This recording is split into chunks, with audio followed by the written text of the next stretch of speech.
TC নিয়ে আসা একটি স্টুডেন্টকে আপনার স্কুলে ইনক্লুড করবেন কিভাবে?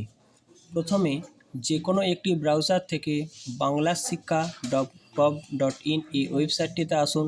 তারপর ইউজার নেম, পাসওয়ার্ড এবং ক্যাপচা কোড লেখার পর সাইন ইনে ক্লিক করুন।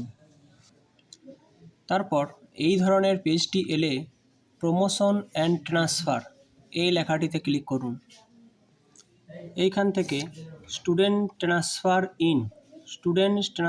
ইন এই লেখাটিতে ক্লিক করুন। এরপর এই ধরনের পেজটি এলে এখানে স্টুডেন্ট কোডে এখানে বাংলা শিক্ষার আইডি নাম্বারটা লিখুন এবং সার্চ স্টুডেন্ট এখানে ক্লিক করুন। এরপর দেখবেন স্টুডেন্টটির ডিটেলস এখানে চলে আসবে।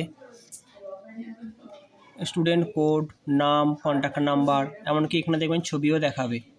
এবার আপনি কোন ক্লাসে ভর্তি করছেন, এখানে অ্যাকাডেমিক ইয়ার 2024 রাখবেন। এখানে অ্যাডমিশন নাম্বার দেবেন, অ্যাডমিশন ডেট দেবেন, প্রেজেন্ট ক্লাস অর্থাৎ কোন ক্লাসে ভর্তি হচ্ছে সেটা দেবেন, তার সেকশন এখানে সেকশন দেবেন। এখানে প্রেজেন্ট স্ট্রিম যদি 11-এর ক্ষেত্রে হয় সেখানে দেখবেন আর্টস, সায়েন্স না কমার্স কিসে হচ্ছে। আর তার আগের ক্লাসগুলো যদি হয়, যদি আপনার 5 থেকে যদি হয় তাহলে সেখানে দেখবেন নট অ্যাপ্লিকেবল বা আদার স্ট্রিম করতে পারেন। এবার তার রোল নাম্বার লিখবেন, তারপর ফেচ ফ্রম ড্রপ বক্স এই লেখাটিতে ক্লিক করুন।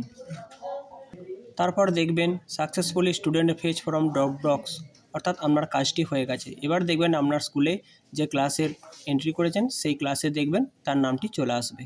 ধন্যবাদ।